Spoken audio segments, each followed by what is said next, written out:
Hey Cancer, welcome to Sweet Tea Astrology and Tarot. My name is Erica. Welcome to the channel. This is your January 2017 Tarot and Astrology video scope. So I hope you enjoy it. Why don't you set a spell so we can talk about the stars? Alright, we will be starting out the month with a Mercury retrograde. Mercury will be retrograde in your 6th house until the 7th or 8th of the month, and then he will start making his station direct movement towards your 7th house. This will be on the 9th or 10th, but won't be in that 7th house just yet. Alright, the 3rd or 4th of the month, we have Venus moving into Pisces, which is your 9th house. The 9th house is ruled by Sagittarius, and that's the house of our higher education. It's long-distance trips, long-distance trips. It's the study of foreign religion. It's foreign people, foreign places, foreign things. It's the study of religion, philosophy. I look at the 9th house as your worldview expanded due to travel or study.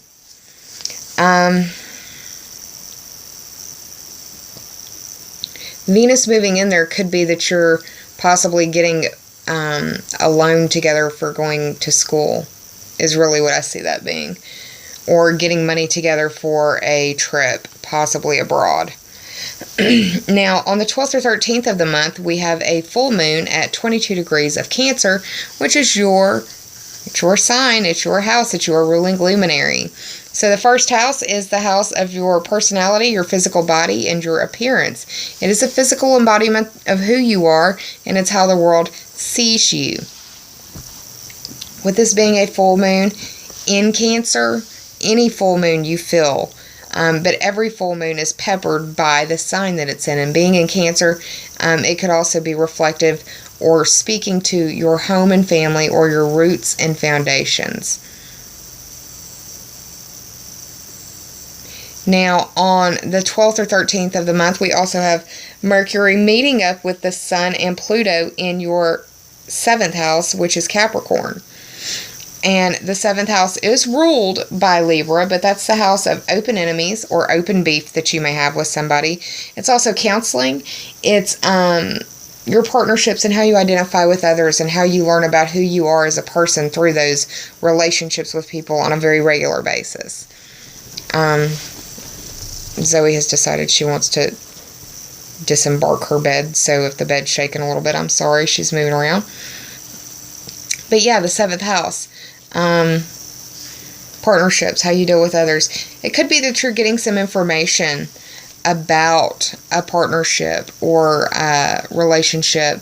It could be that you're getting information about a possible legal system matter, or if you're counseling, it could be that you've hit a big wall of transformation. It's not that you're being encumbered by it. You are actually knocking that wall down, is what it looks like to me. Now, on the 19th or 20th of the month, depending on where you live on the planet, we have the Sun moving into Aquarius. This is your 8th house. The 8th house is ruled by Scorpio, and that's the house of life, death, and rebirth. It's the house of instincts that can be primal, basic, or human. It also speaks to other people's money. Regeneration, transformation, and metamorphosis. On the 27th or 28th of the month, we also have a new moon at 8 degrees of Aquarius occurring in your 8th house. And that would be a good spot for you to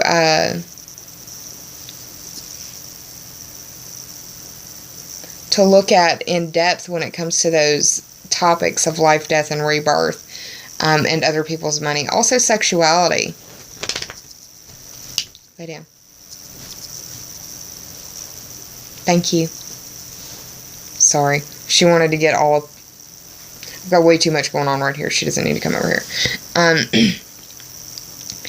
On the 28th or 29th of the month, depending on where you live on the planet, we are going to be having Mars move into Venus, and this is your 10th house. could be a lot of aggressive growth or aggressive movement in your career status, your reputation. Also dealing with authorities, authority figures, and your destiny. Mars is the planet of energy, impulse, and aggression, so be careful on your impulses in your career sector or dealing with your status. And your status is anything that could be changed on Facebook. Your relationship status, your status in a family, anything like that. So, yeah, Cancer, that's what's going on. I'm going to mark the time and get started shuffling for you.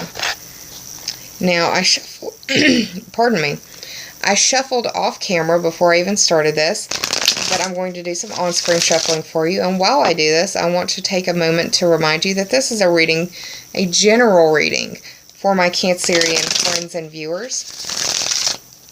Understand that if this reading does not resonate for you, there will probably be more resonant messages in your moon or rising sign videos. If you don't know how to find your moon or rising sign, you can Google the words free natal chart and type in the information. If you still are having a hard time figuring out where your sun, moon, and rising signs are, email me a copy of that birth chart, and I'll do my best to give you that information. I feel like it's something everybody needs to know. That is sweettastro@gmail.com. I'm not going to give out free readings or anything, but I actually put a lot of work into what I'm doing on these readings just for YouTube purposes. So yeah, I'm still not doing free readings or personal readings yet, but I will be soon, hopefully. I'm going to pull you some cards from this tarot deck that I'm shuffling right here, but I'm also going to pull 2 oracle cards from you, one from 2 separate decks. The first will be a healing and meditation oracle deck. The second is a gemstone oracle deck by Sage Goddess. So, Cancer, without further ado, let's cut, shall we?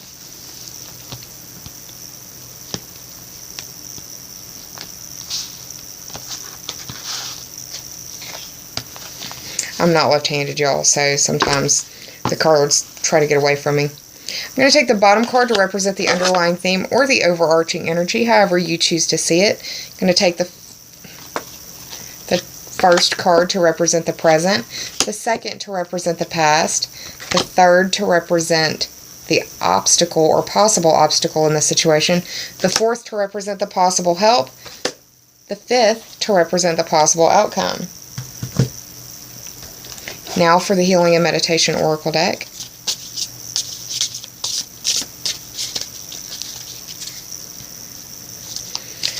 For my Cancerian friends for January 2017.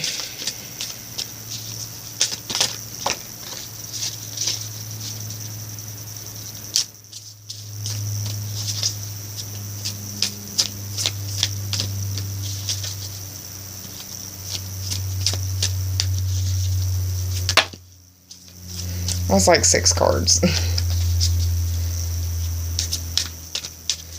But I am going to cut now.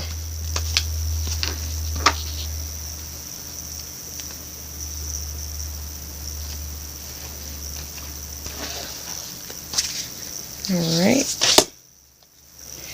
And the Sage Goddess Gemstone Oracle deck for my Cancerian friends for January 2017. Okay. There's one that wanted to show up for us.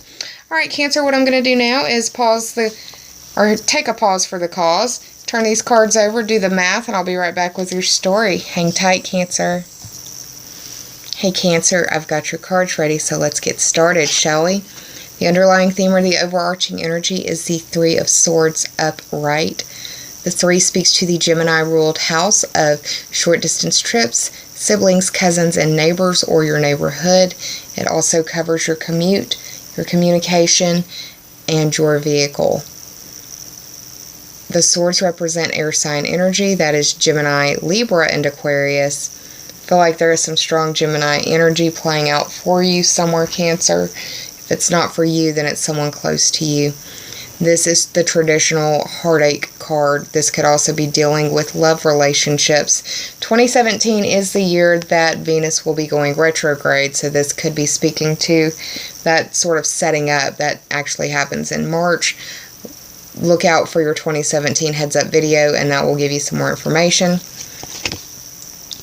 But the clouds in the background remind me to tell you that there is silver lining in the situation, and you have the tools ready and apparent in your hands to dig for that silver lining. It probably will not fall out of the sky for you. You will have to work for it, but it is there. This could be the choice that you have to make, or the choice that someone else is making concerning or involving you, and it is going to be close to the heart. It is going to be something that feels emotional to you.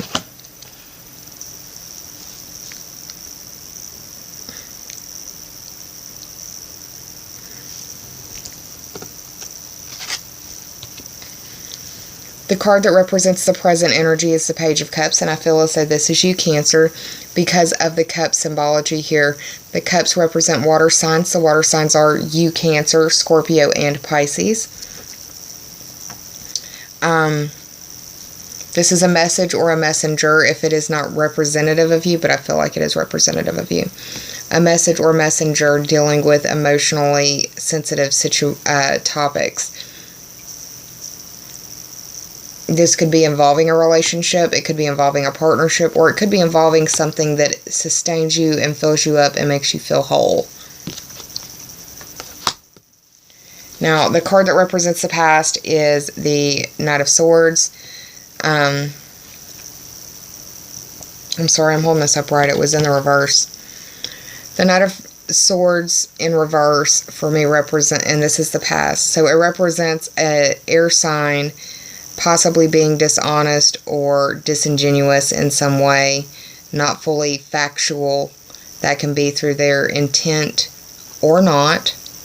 Sometimes people are just regurgitating what they've been told.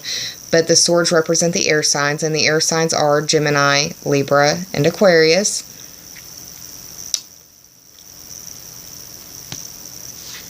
And it could be an argument between like an air sign and a water sign.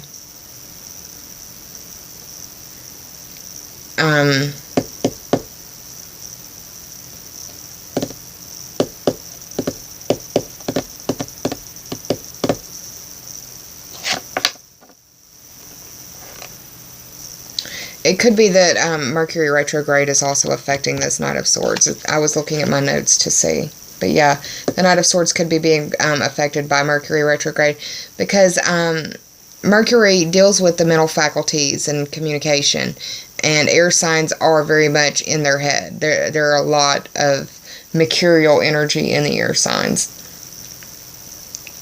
Now, what represents the possible obstacle is the 8. It's a major arcana card. It's the 8th card of the major arcana. This is a strength card. Pardon me. 8 represents the Scorpio ruled house of life, death, rebirth, and that entire cycle. It covers instincts. They could be primal, basic, or human instincts.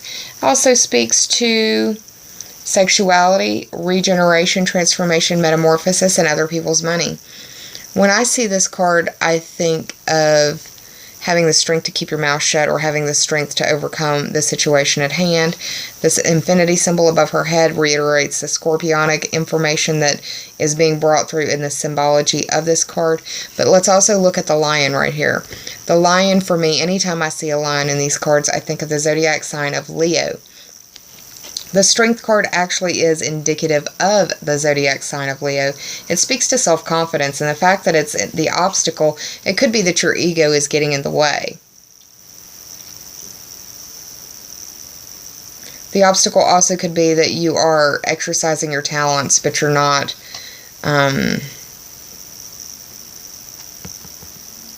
receiving. The energetic exchange is not balanced. Let me put it like that. You're putting too much in, or someone else is putting too much in, and the other person is shortchanging the person who's working too hard, is one major way of seeing that. You have 8th house energy playing out for you mid-month, the 19th. we've got the sun moving into Aquarius, which is your 8th house. And then a week later, we've got the new moon at 8 degrees in your 8th house. So there's a lot of symbology in the numerology alone.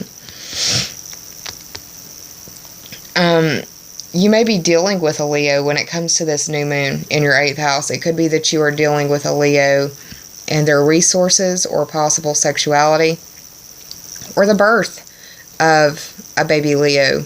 It won't be their sun sign, but it could be their moon or their rising, just depending.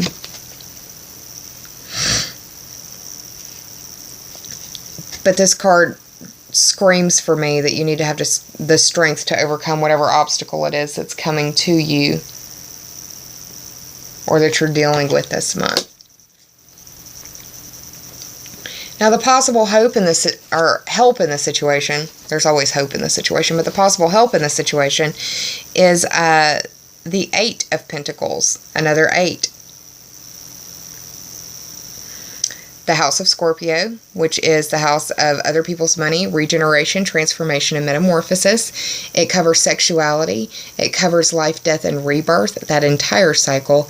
It also speaks to instincts, primal, basic, or human, and it also speaks to sexuality.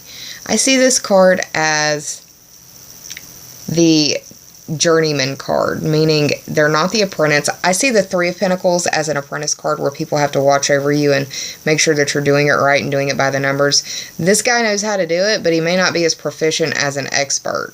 He's getting there, but it's going to take a lot of practice. He's got a lot ahead of him, and he's only got one done, and he's taking his time on this one. I see this as a card of diligence and hard work and being focused on your tasks at hand. The Pentacles represent either your resources or possible earth sign energy. The resources could be anything that you would expend on another living situation or another thing, living or not. Situation really isn't living, but yeah, I misspoke. Mercury's in shadow, forgive me.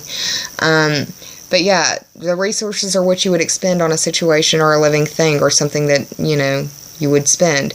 Your time, your money, your resources. Your health is a resource as well. Pentacles represent the earth sign energy. The earth signs are Taurus, Virgo, and Capricorn. And the possible outcome of the situation is the 2 of Pentacles, which means you're going to be trying to make a situation balanced. You may have to find the strength to balance the situation. It may be that you need to balance your checkbook, because you do have 8th house energy going on, and that is dealing with other people's money.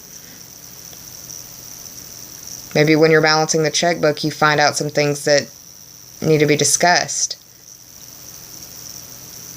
The 2 speaks to the Taurus ruled house of values, possessions, earning ability, and self-esteem. It's the things that you want close to you. It's the things that you care about. It's anything that you could point to and say, that's mine.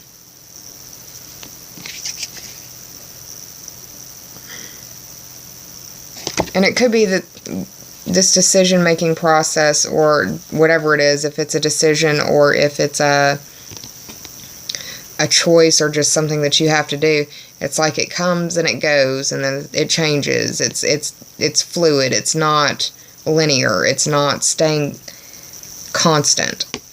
It could be that you are, your partner is dealing with a gig that's not got steady money.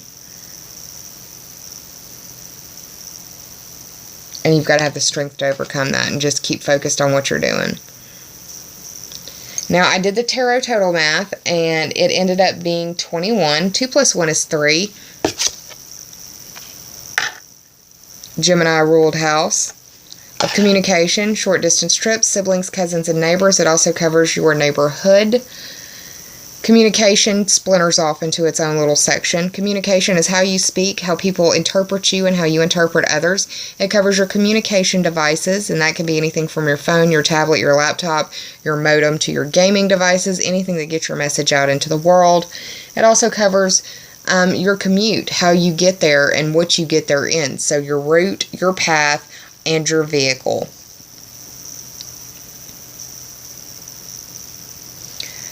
I pulled a Healing and Meditation Oracle card for you, and you got the breathing card.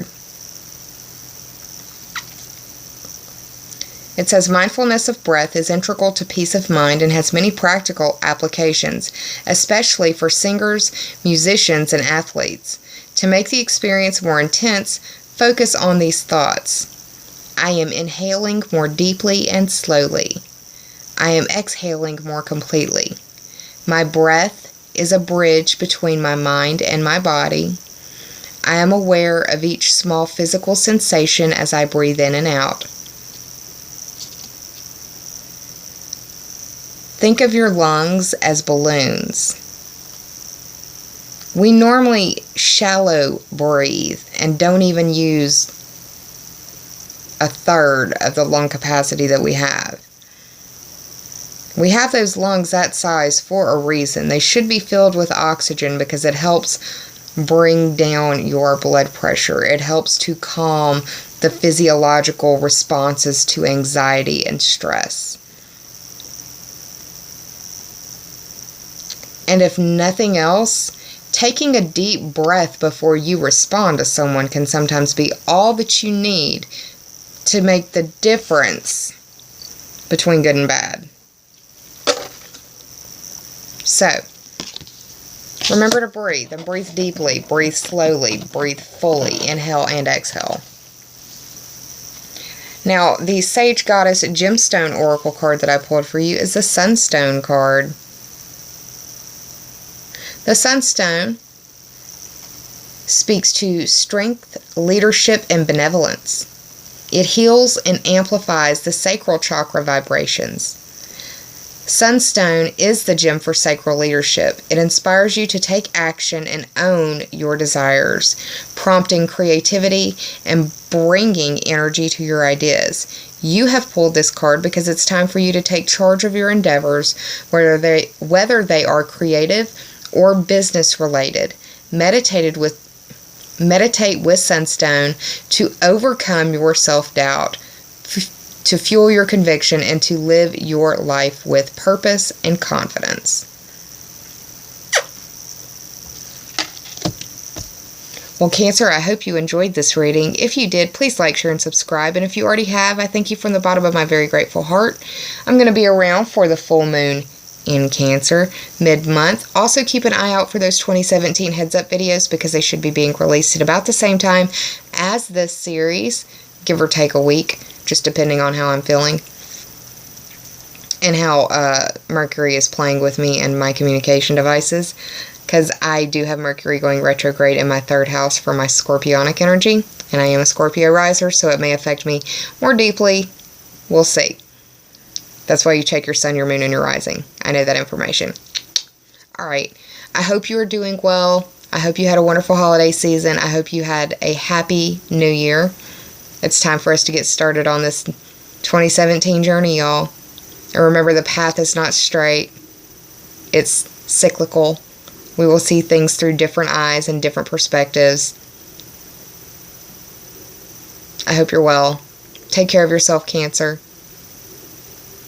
I'll see you soon. Namaste, and bye, y'all.